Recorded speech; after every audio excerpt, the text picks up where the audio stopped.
Honneur aux femmes aujourd'hui. Bonne fête à toutes les femmes du monde entier, à toutes les femmes de l'ère musulmane et bien sûr à toutes les femmes algériennes. Alors j'ai voulu introduire cette vidéo en hommage à Nawel Saadawi, qui était une célèbre militante des droits de la femme, avec son livre La face cachée d'Ève. Et on voit bien que pendant longtemps, l'image de la femme, c'est celle-ci avec le hayek qu'on pouvait voir à la Casbah d'Alger.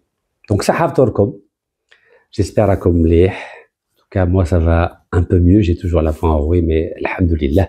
Donc, aujourd'hui, on va pas parler de politique, ni de pétrole, ni de gaz, ni de Bouchouareb, ni de la crise entre Paris et Alger. On va parler des femmes et surtout d'une femme. Et je vais commencer d'abord par un audio pour savoir si vous arrivez à deviner qui se cache derrière cette voix. Bismillah. Je sais que c'est étonnant comme introduction. On aurait peut-être pu penser que c'était Warda al-Jazairiya, Rabbi yarhamha. Vous savez que Warda al-Jazairiya, son père était algérien, mais sa mère était libanaise. Et elle est née à Paris, elle est née en France. Donc, je me retrouve dans le parcours de Warda al-Jazairiya. Mais celle qui vient de chanter, ce n'est pas Warda al-Jazairiya. Il y a une trentaine d'années de différence entre Warda al-Jazairiya, Rabbi yarhamha, et la personne dont je vais vous parler.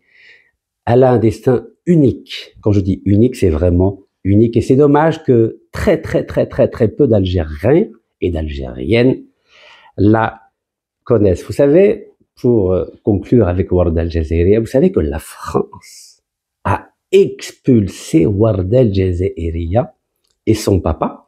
Ils avaient un café à Paris, la rue Saint-Séverin. Vous savez pourquoi Warda al-Jazairiya, avec sa maman libanaise et son père algérien, ont été expulsés?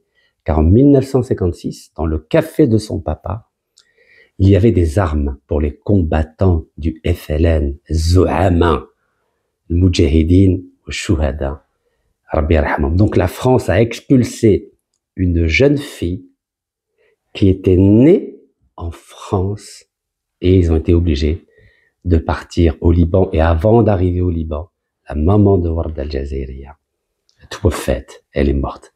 Rabbi yarhamha wa Rabbi yarhamhum. Donc la voix que vous venez d'entendre, c'est l'équivalent, je dis bien, l'équivalent de cette grande diva de l'opéra mondial, c'est-à-dire Maria Callas.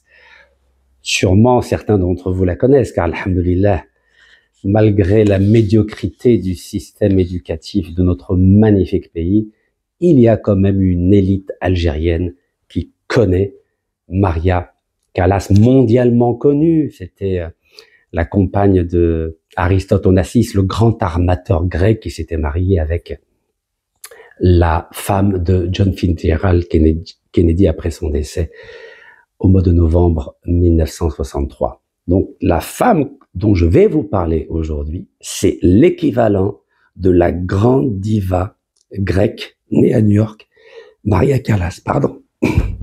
Alors cette femme, c'est qui? Cette femme, c'est elle, Leïla Ben Zdira. Eh oui, regardez, Maria Callas, Leïla Ben Zdira. Deux grandes femmes, deux sommités dans le domaine de l'opéra classique. Elle, c'est l'opéra classique, elle, c'est l'opéra comique. Leïla Ben Zdira, vous connaissez ce nom-là. Malheureusement, ce nom aujourd'hui est connu plutôt dans des diatribes contre notre pays, avec un langage, une sémantique qui n'est pas à la hauteur de ce qu'a été cette très grande dame algérienne dans les années 30. Eh oui. Leïla Ben Zdira. Shkoun Leïla Ben Zdira. Leïla Ben Zdira est née en 1903 à Alger. Elle est originaire de Biskra.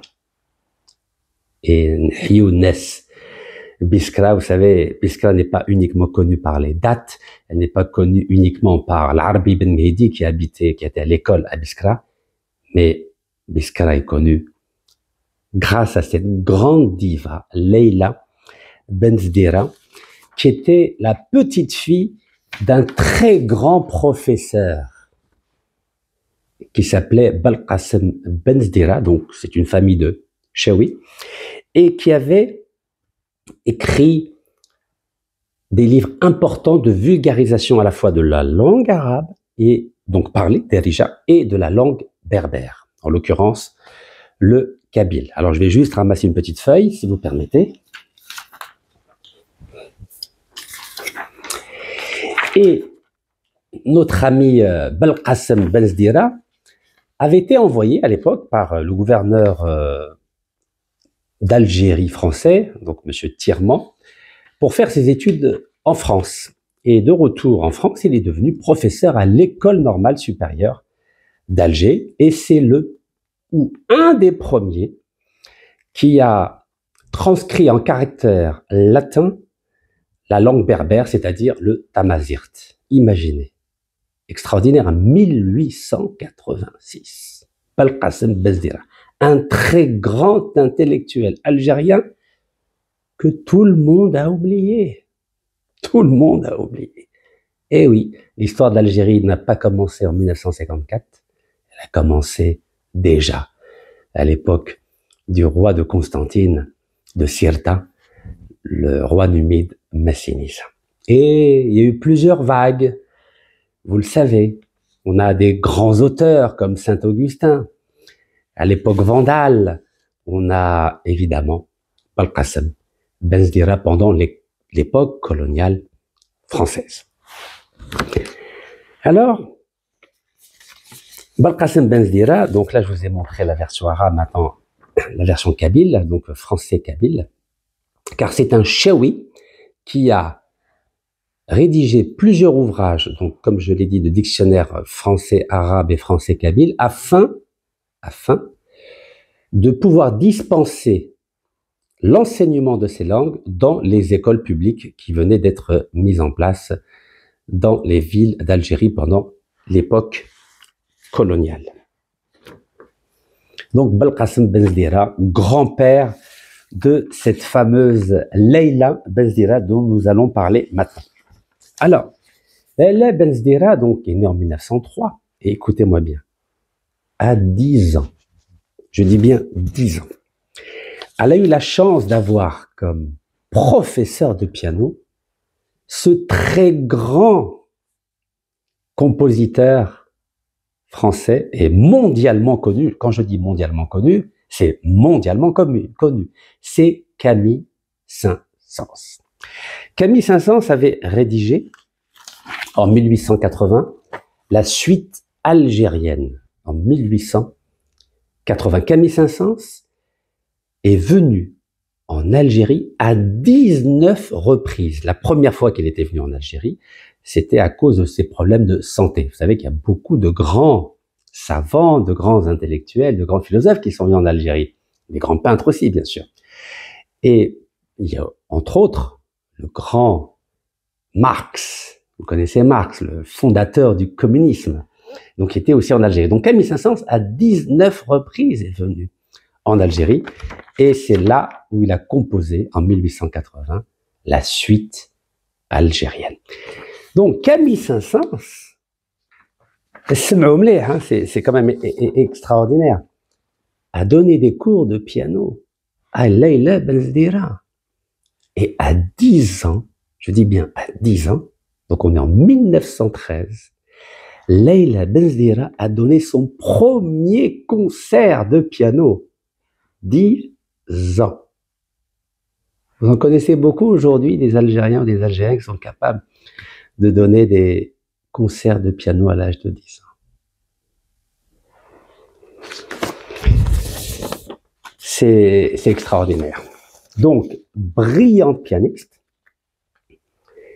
mais elle voulait aller à Paris. Donc, à l'âge de 17 ans, c'est-à-dire on est en 1920, elle va à Paris donc pour parfaire sa formation de pianiste soliste. Et là, elle va prendre des cours. Et quand elle prend des cours, avec un professeur connu, il lui a dit, ce serait peut-être bien que tu fasses du chant. Eh oui, elle s'y attendait pas, mais elle avait une voix extraordinaire que vous venez d'écouter, une voix magique, car c'était vraiment une vraie star. Et en 1928, elle a été engagée donc à l'Opéra Comique. Donc voici son contrat d'engagement à l'Opéra Comique, donc de Leila Benzdira. Vous allez voir la date. On est que je regarde bien dans le bon sens, on est en septembre 1928. Voilà, c'est ici. Septembre 1928. Donc avec sa signature. Voilà, c'est un document d'archives de l'Opéra Comique. Et en 1929, là on la voit avec ses amis artistes de l'Opéra Comique, regardez. Donc Leila Benzdira, elle est ici. Gracieuse, élégante, intelligente. La classe algérienne, la classe féminine algérienne. Donc, juste une année après avoir été engagée à l'Opéra Comique, donc à Paris, Leila Benzdira fait un carton en 1929 avec le rôle d'Olympia des contes d'Hoffmann, de Offenbach. Elle devient une star. Tout le monde la demande. Tout le monde demande Leila Benzdira. Regardez, c'est une star, c'est une diva. Leila Benzdira.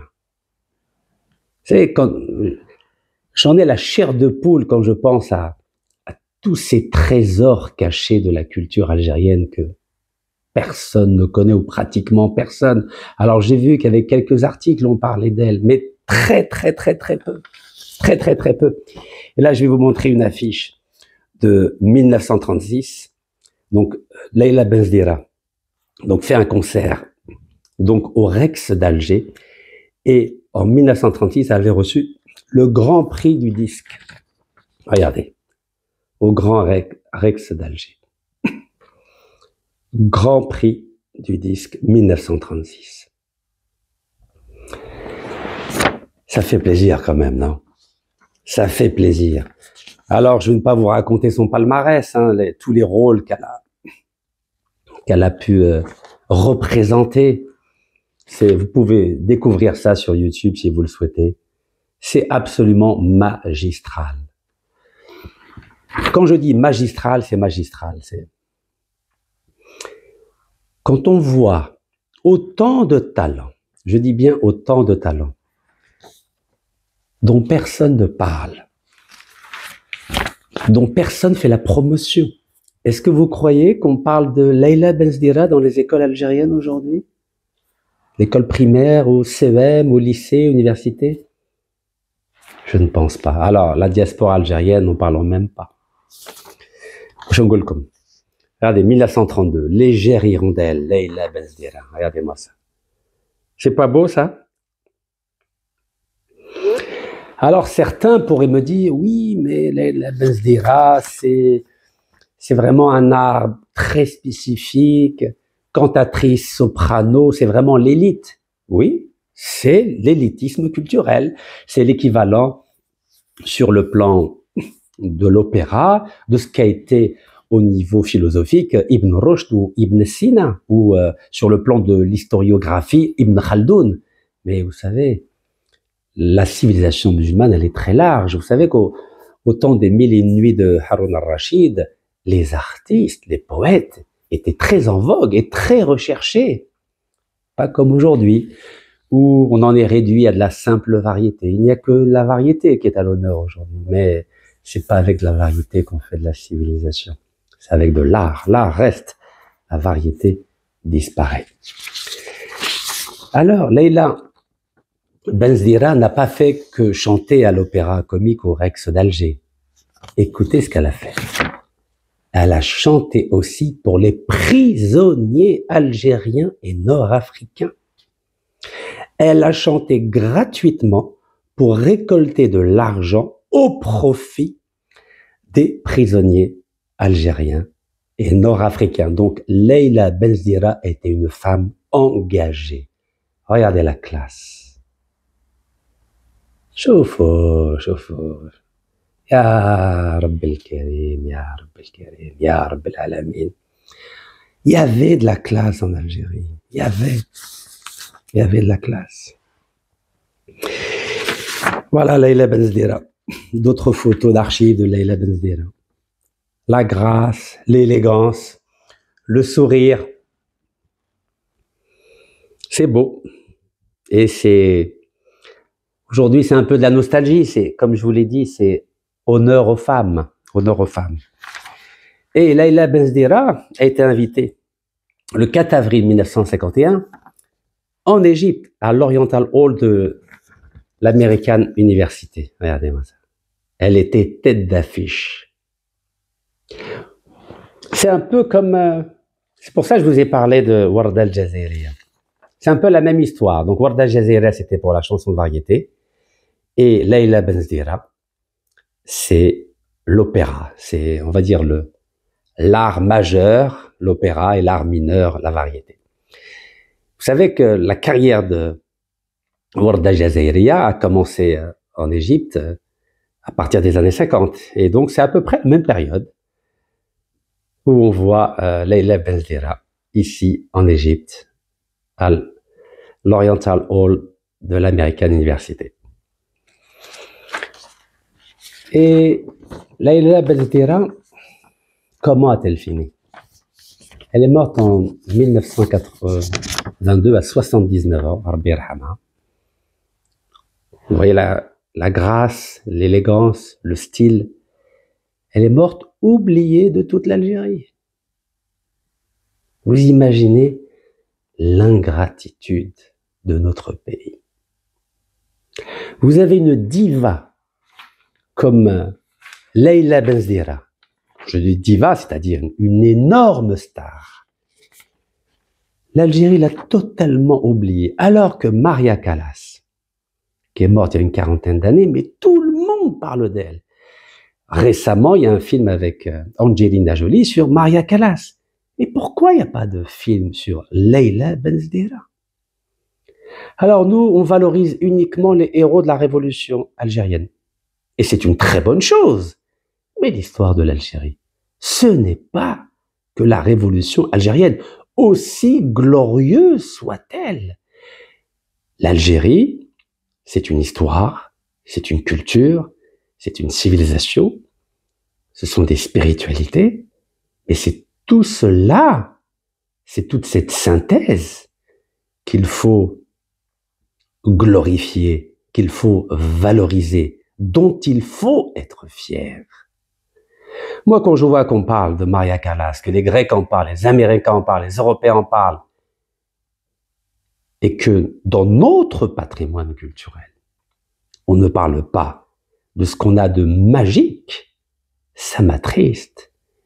Et c'est pourquoi aujourd'hui, à l'occasion de la Journée internationale de la femme, j'ai voulu rendre hommage à cette grande dame. Car si ceux qui ont un peu de culture ne lui rendent pas hommage, qui va le faire? Vous croyez que le ministère de la Culture algérien va le faire, va honorer cette grande dame? En tout cas, je le souhaite. Je souhaite que le ministère de la Culture algérien, que les artistes algériens parlent de cette grande dame, de cette chance que nous avons en Algérie, où l'art a été célébré, et où l'art a été vite oublié au profit de la variété. Et encore une fois, la variété ne reste pas. C'est l'art qui reste. Voilà ce que je voulais vous dire à l'occasion de cette Journée internationale de la femme, pour rendre hommage à ces grandes dames que nous avons eues dans notre pays. Alors, il y a aussi des chefs d'orchestre. Vous savez que celle qui a introduit les Jeux Olympiques récemment à Paris était une Algérienne, chef d'orchestre algérienne. Et il faut rendre hommage à ces grandes Algériennes qui nous honorent et qui nous permettent de nous souvenir que l'Algérie, c'est pas simplement le terrorisme, c'est pas simplement les OQTF, c'est pas simplement les traîtres, c'est pas simplement les corrompus, c'est aussi la classe, l'élégance, la finesse, l'intelligence et le respect. Barakallahu fikum. تحية الجزائر. الله يرحم الشهداء والصحة سعوركم إن شاء الله.